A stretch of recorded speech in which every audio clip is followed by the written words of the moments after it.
साथियों, नमस्कार। आशा है कि आप घर पर होंगे, सुरक्षित होंगे इस कोरोना काल में। और उम्मीद है कि आप ज़रूरी काम से ही घर से बाहर निकल रहे हैं। लेकिन एक युवा होने के नाते मेरे दिल में एक पीड़ा है, और वो पीड़ा ये है कि इस कोरोना काल में भी आज की जो केंद्रीय सरकार है, जिसको हम भारतीय जनता पार्टी की या यूँ कहें कि मोदी सरकार है, उसके काम से इस कोरोना काल में शायद देश का हर व्यक्ति खुश नहीं है। खुश नहीं होने के पीछे कारण है, क्योंकि इस बार इन्होंने जो कोरोना का जो मैनेजमेंट किया वो ठीक नहीं था। इन्होंने 4 लाख केसों के ऊपर भी राज्यों को जिम्मेदारी दी, और मौतों के आंकड़े को भी इन्होंने साझा नहीं किया। ऑक्सीजन की भारी किल्लत हुई, कई लोगों की जान गई। ये एक हिंदुस्तान के इतिहास में नरसंहार जैसा है।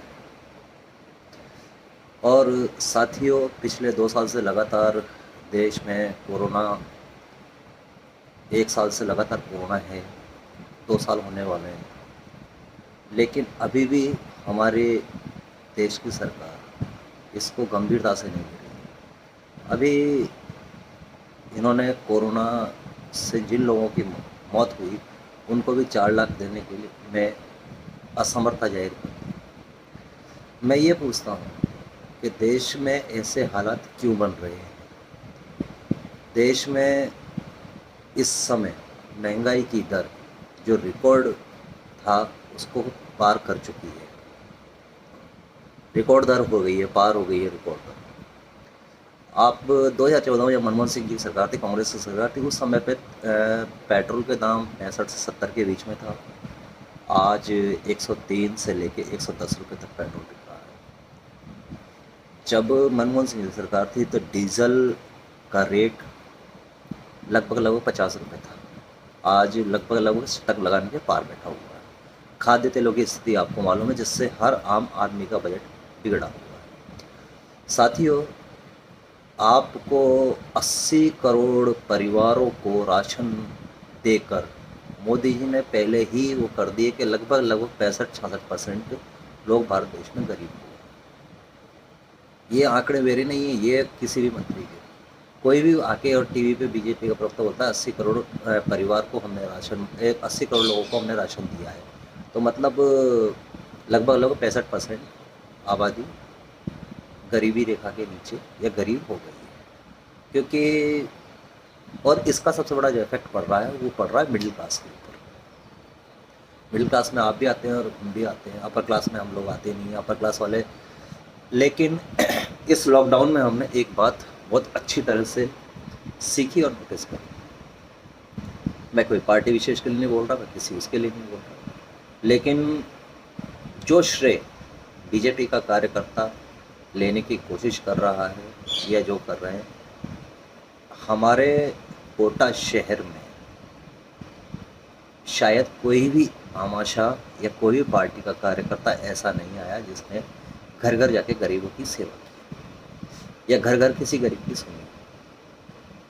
आज आप ये देखो कि खाद्य तेलों में भी भयंकर वृद्धि हुई, लेकिन उसका फ़ायदा किसान को नहीं, सिर्फ व्यापारी को मिला है। केवल जो खाद्य तेल सप्लाई करता है या बनाते हैं, उन्हीं कंपनियों को ये फ़ायदे मिल रहे हैं।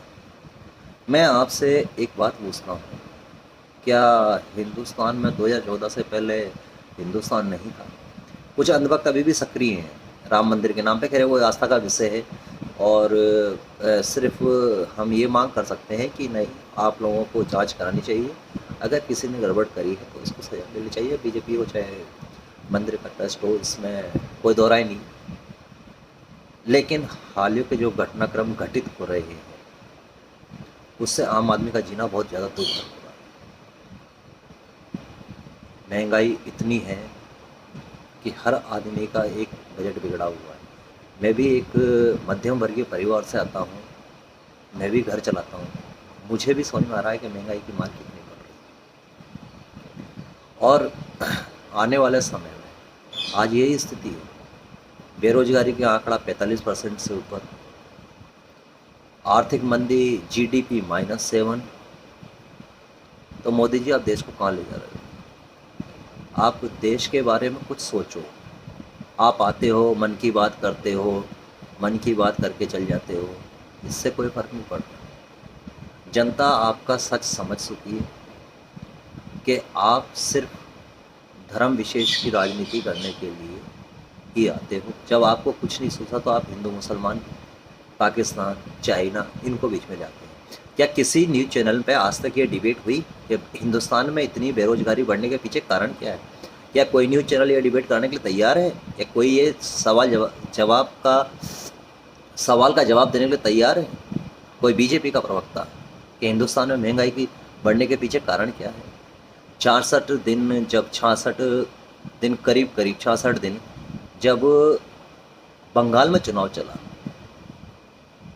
तो आपने एक एक पैसा पेट्रोल डीजल के दामों में वृद्धि नहीं करी। और ऐसा क्या हुआ, बंगाल चुनाव के बाद एकदम ही वृद्धि शुरू हो गई, जो 100 के पार हो गए। ये थोड़ा समझ से परे है।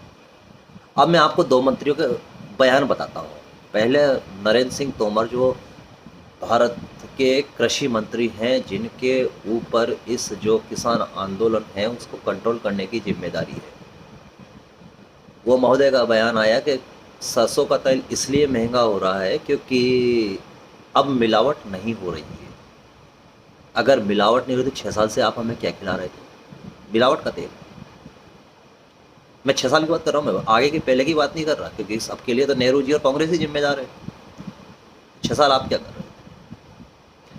एक और वरिष्ठ मंत्री धर्मेंद्र प्रधान का बयान आता है कि वैक्सीनेशन कराने के लिए हम डीजल पेट्रोल के दाम बढ़ा रहे हैं। तो आप साफ साफ कह दीजिए कि हम 10 रुपये, 15 रुपये 1 लीटर पर डीजल या पेट्रोल पर या रसोई गैस सिलेंडर पे हम वैक्सीनेशन का टीका लगाने के लिए टैक्स लगा रहे हैं।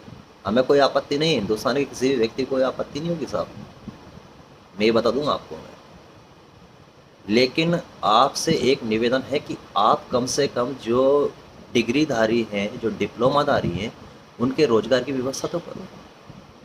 क्योंकि आपने तो पहले बीटेक वाला जो स्टूडेंट पढ़ाई करके जाता था वो नौकरी के लिए दर दर नहीं भटकता था, आईटीआई वाला नहीं भटकता था।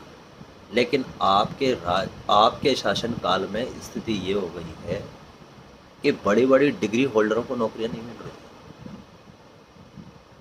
अब साहब आप बोल देते हो पकौड़ा बेच लो, पंचर बना लो। अब अगर हर आदमी पकौड़ा बेचने लग जाएगा, पंचर बनाने लग जाएगा, तो दूसरे की दुकान पर कौन जाएगा महाराज? ये बताइए आप मुझे। नहीं जा सकता ना। तो मैं आपसे निवेदन करता हूँ, युवा शक्ति की तरफ से निवेदन करता हूँ कि थोड़ा बहुत इस पर ध्यान दीजिए, थोड़ा महंगाई पर ध्यान दीजिए।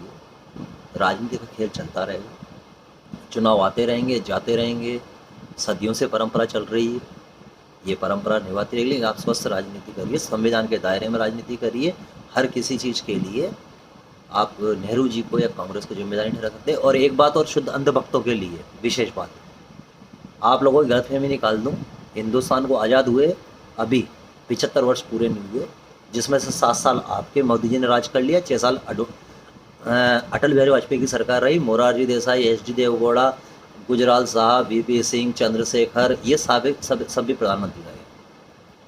अगर आप पूरा हिसाब निकालोगे तो शायद 50-55 साल के करीब कांग्रेस ने शासन किया है। इसलिए 60 साल या 70 साल अगर उन्होंने मत रोया करो, अगर बात करनी है तो तथ्यों से क्या करो।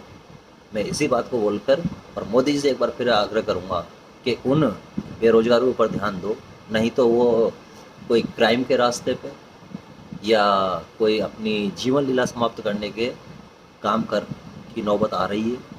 देश के सामने सबसे बड़ा संकट जो है वो रोजगार का है। इसी बात को बोलते हुए मैं अपनी बात को विराम देता हूँ। जय हिंद, जय भारत।